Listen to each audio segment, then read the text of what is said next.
starring Lee Marvin.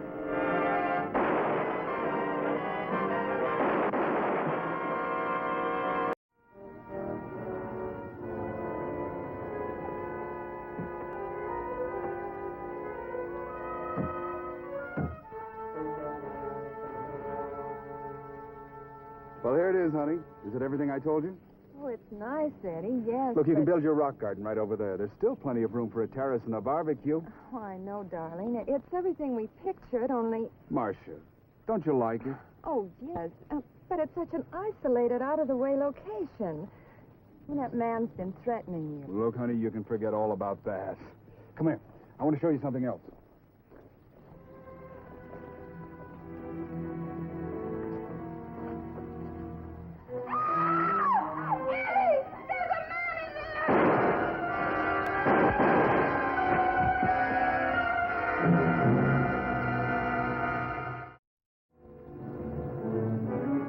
Trouble is like an elephant. It's pretty hard to hide. If you were stuck with an elephant, you'd ship it to the zoo. But some come addressed to my department. My name is Frank Ballinger, Detective Lieutenant, M Squad, a special detail of the Chicago Police. My boss was waiting for me. Don't sit down, Frank. You won't be here long. What's the shake? Oliver Pollock, an attorney. He's waiting for you at this address. Seems he has some confidential information about the disappearance of Mr. and Mrs. Edward Traynor. Was it for missing persons? No, Pollock doesn't think so. See what he's got, huh? According to him, they might be missing permanent. Okay.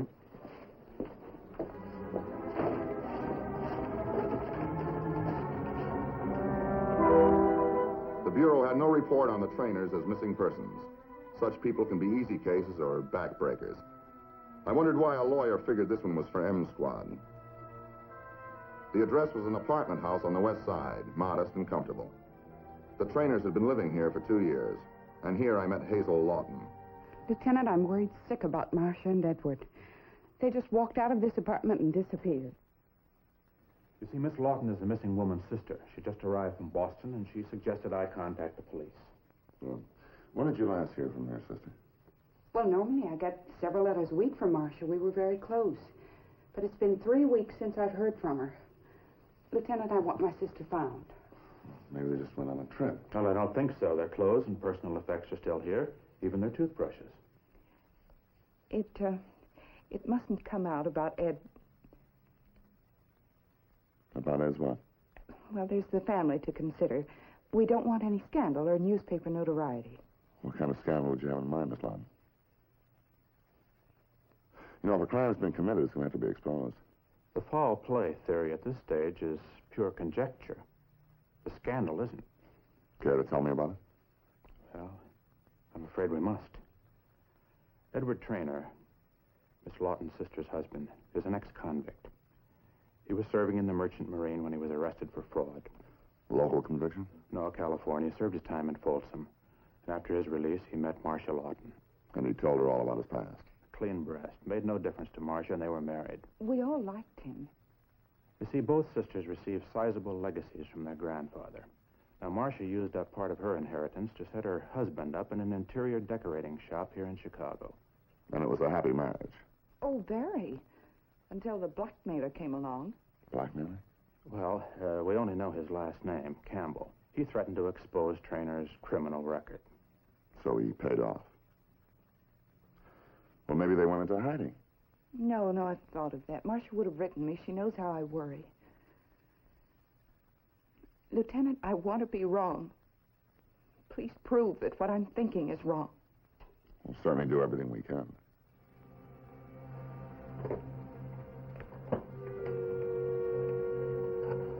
I started the wheels for an information roundup.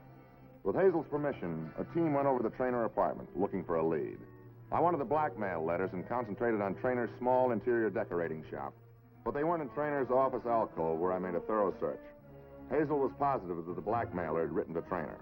Her sister had said so. Marcia wanted Ed to go to the police, but he didn't want anyone to know who he was. So he paid. Marcia paid and paid, till there was nothing left. So then Ed told Campbell that he wouldn't give him any more money. Campbell got mad and threatened him. How long ago was that?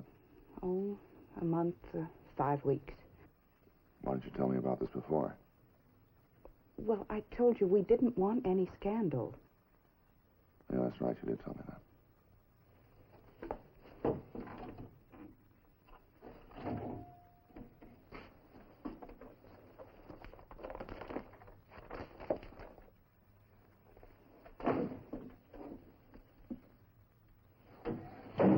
Find something? It's like Trainer's appointment time.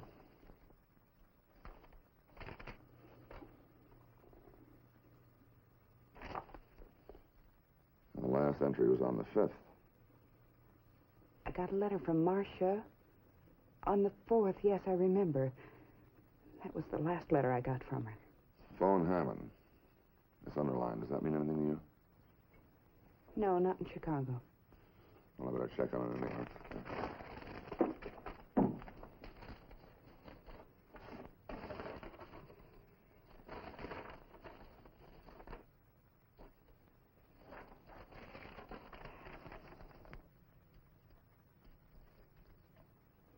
Is it something I should know about? Darling, missed you last night. Baby, a day without you is 24 hours too many. What about tonight? All my love, Dory. D-O-R-Y. P.S. When are you going to go for hooligan?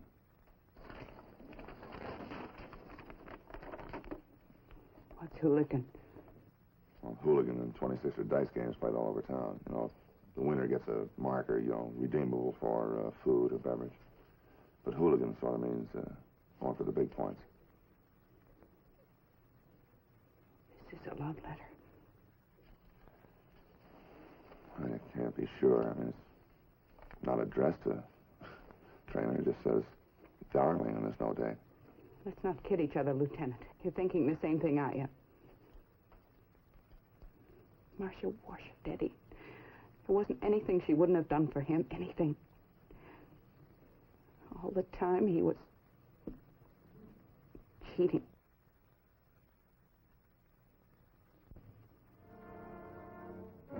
By the time I got back to M Squad headquarters, the wheels were moving to find Mr. and Mrs. Eddie Trainer. We had 3 leads: Campbell, the blackmailer, a girl named Dory, and a phone memo regarding a party named Hammond. Telegrams went to the Maritime Union to see if Trainer ever shipped with anyone named Campbell and his present whereabouts. There are 148 phone listings under the name of Hammond in the Chicago directory. We called each one to ask if this was the Hammond who knew or had any dealings with Eddie Trainer. Relax, boys. I think we've hit it. Frank. Wolfie just got this. Herbert Hammond in real estate. What's this, sir? Well, Trainer called Hammond in regard to purchasing a suburban lot for a home site. Hammond lined one up when Trainer took his missus out to look at it. Is that the location? Uh-huh. Trainer was supposed to call him back that same afternoon and say whether it was a deal. He hasn't been heard from since. Okay, I'll go on and take a look. I'll take Petrie with me. Right. Oh, Frank. That's a lonely stretch of wood, you know. Yeah.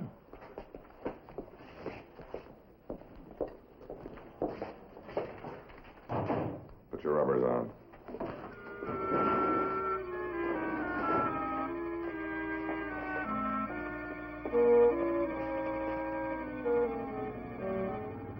We talked to Hammond and then went over to the lot. The real estate man was positive that the Trainers had planned to visit the site on the 5th of the month. It had snowed twice since then. The lot was on a side road and not a place anybody was likely to visit except the Trainers, people looking for a home site.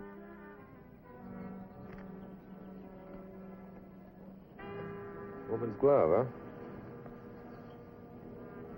Yeah, and with a Boston label. Let's have a look around, huh?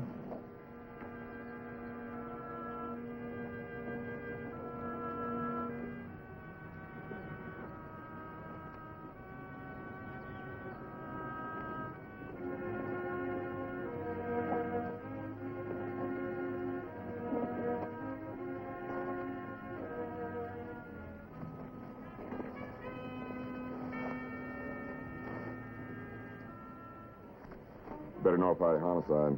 Tell them to get a lab crew out here. Tell them to bring a couple of shovels, too.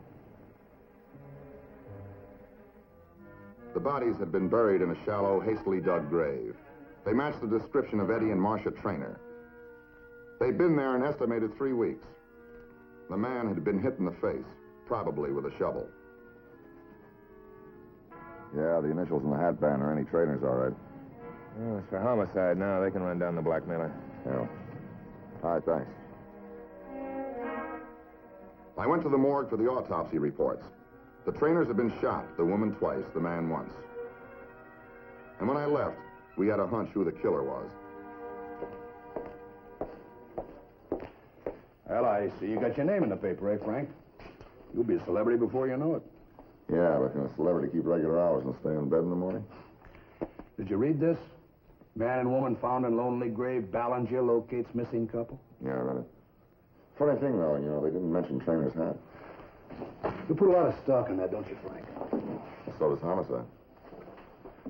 See, the bullet went through this way, from the inside.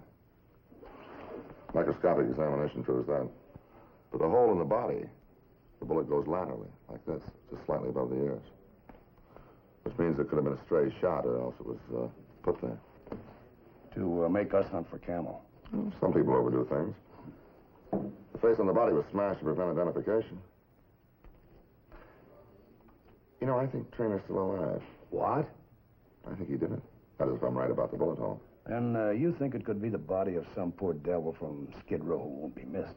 Probably thought he was helping out in the holdup. It's been done before to get rid of an unwanted wife. Yeah, that's true. But it's homicides, baby. Now they can wrap it up.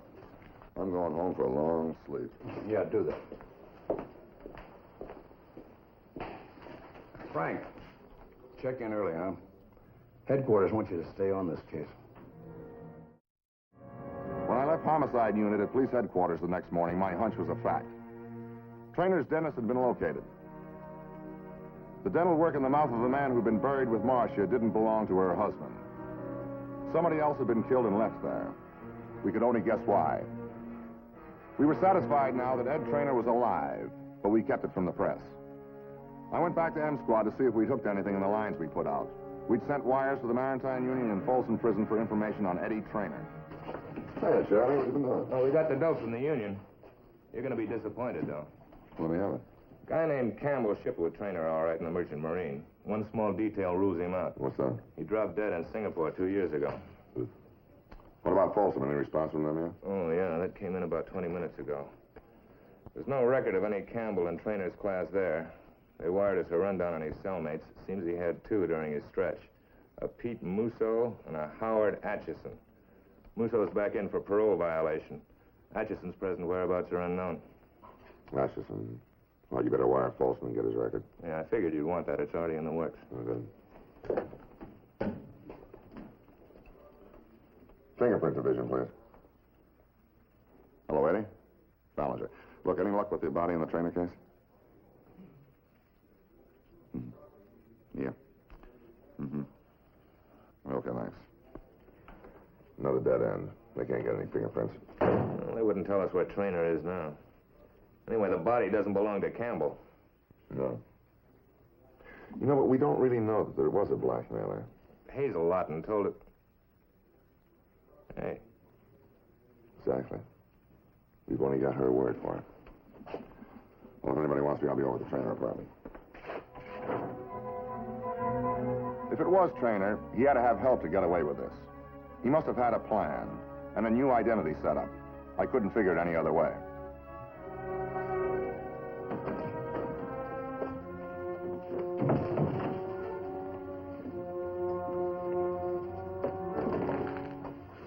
Oh, Lieutenant Ballinger, come in. Thank you. You have something to tell me? Well, I was kind of hoping it would be the other way around. How do you mean? Well, the other day when I read that letter to you, the love letter, you took it big. Well, naturally. How would you react if you'd found your sister's husband was playing around with another woman? Well, if it didn't mean anything to me, I'm sure that I wouldn't go to pieces. Well, I told you, Lieutenant, Marcia and I were always very close. I won't do. It was a big personal shock to you.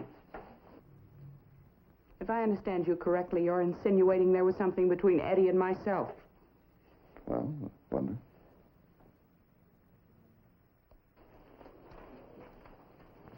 it? comes very close to being funny, Lieutenant. Can I offer you a drink? Sure, Ernest. Now that I got the ball rolling, I'd like to keep it in motion. All right. There was something between Eddie and myself. But not the way you think. That's what's so funny. My feeling the way I did about him, forcing myself to hold back because he and Marcy seemed so much in love. I didn't think another woman stood a chance. Isn't that hilarious? In other words, the thing that bothered you wasn't the fact that he went for another woman, but that he didn't go for you. You make it sound so ugly. It could become a lot uglier if it turned out that you knew where he is.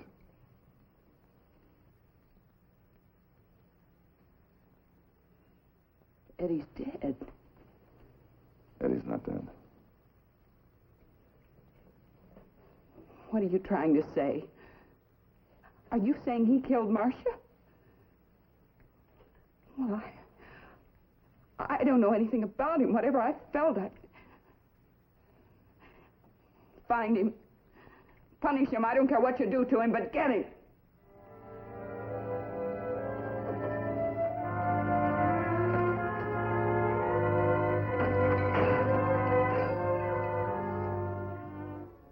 I still wondered why it had taken Hazel Lawton 3 weeks to come to Chicago looking for her sister.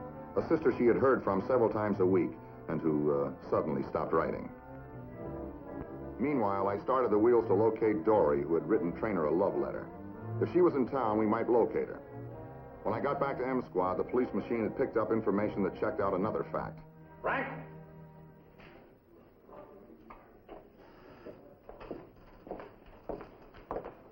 Headquarters just shot this over. It's from Folsom. Howard Atchison, huh? Trainer's old cellmate. Now, the description fits. The chip of bone off the left elbow proves that the body in the morgue is Atchison. Nice going, but it still doesn't give us Trainer. No, but it tells us the two old cellmates got together again. Why? What were they up to? Okay, what were they up to? And let's ask Dory. Oh, Frank, all you've got's a girl's nickname. Yeah, well, it's not a common name. And being she used the expression, go for hooligan, I'm going to concentrate on the 26th game in town. Yeah, well, good luck. A dozen men went through Chicago's nighttime playground, contacting all girls named Dorothy, Dora, or Doris. I wanted only those who presided over the 26 game layouts used in promoting business for the bar.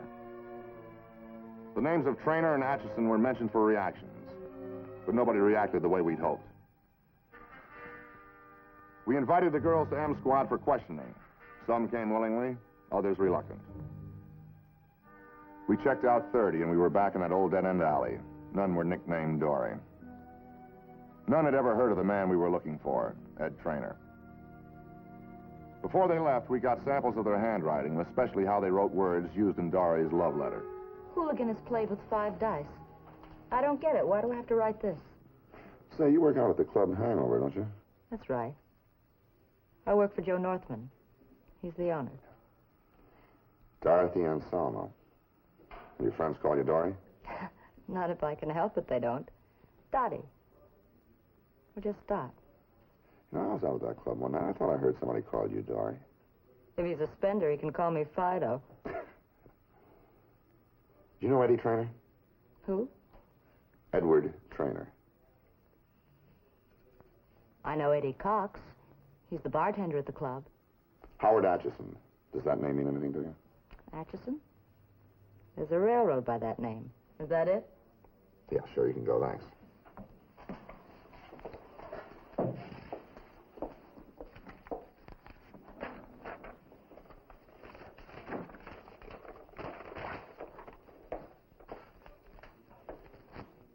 Yeah, that's close. Awful close. The word hooligan's almost a perfect match. I think we're in business. I made the rounds one night with Hazel Lawton to see if she could or would spot Eddie for me. The club Hangover was on the south side, a lot of miles in another world from where the Trainers used to live.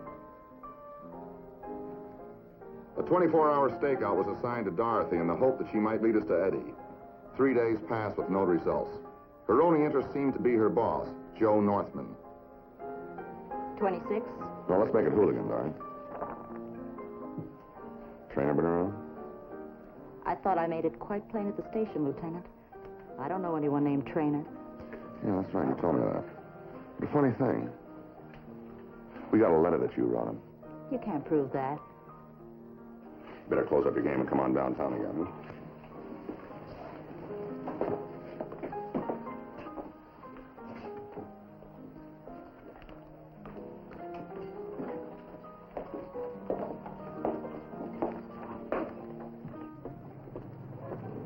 I'll get a cab for you, Miss Lawton. Let me go with you. I want to talk to you. All right. There's my car. All right, give it to me once again from the top. Huh? I can't be positive. Eddie looks so different, but, well, the eyes, they seem so much like his. Would you swear that Northman was Eddie? No. I don't know. The height and the build are the same. The blonde hair isn't Eddie's, but the eyes. What about the eyes? I don't know. Eddie didn't wear glasses. Well, it's hard to explain. Petrie, would you bring the girl in, please? Thanks for trying. Now, I'll try.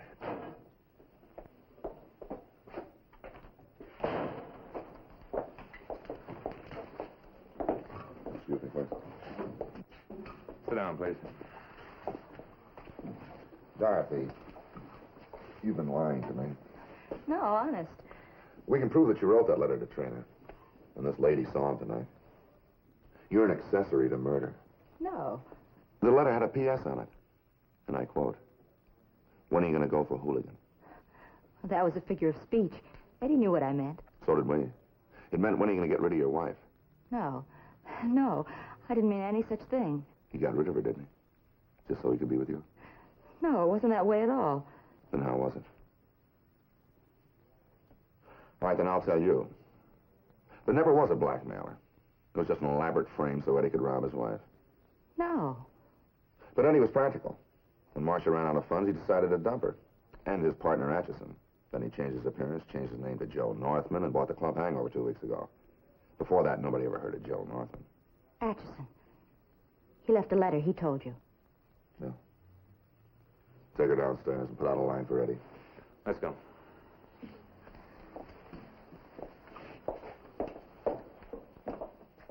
Miss Lawton, I'll need a statement from you, and if you wouldn't mind waiting around, I'll be back shortly.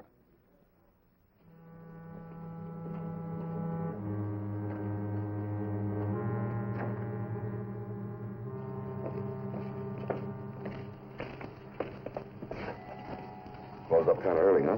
There's light on in there. Well, maybe we're in time to prevent another disappearing act. Shannon, you and Plowski go around our rear and cover from there, huh? The sergeant and I are going in this way.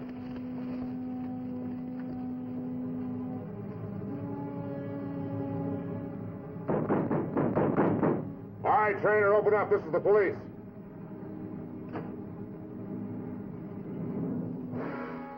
Trainer?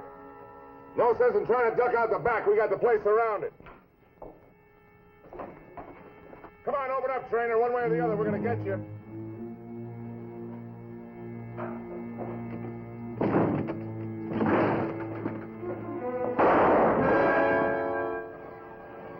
You hit?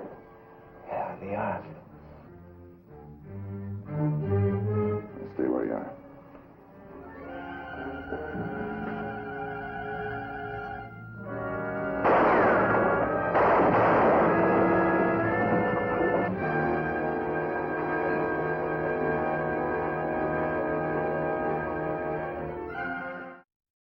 It's rough when you're forced to kill a man. No matter how many times it's happened before, you know that life is the most precious thing in the world. There's just one thing that makes it all right in the end. The knowledge that what you've done has made it possible for the citizens of your town to sleep just a little bit easier in their beds tonight.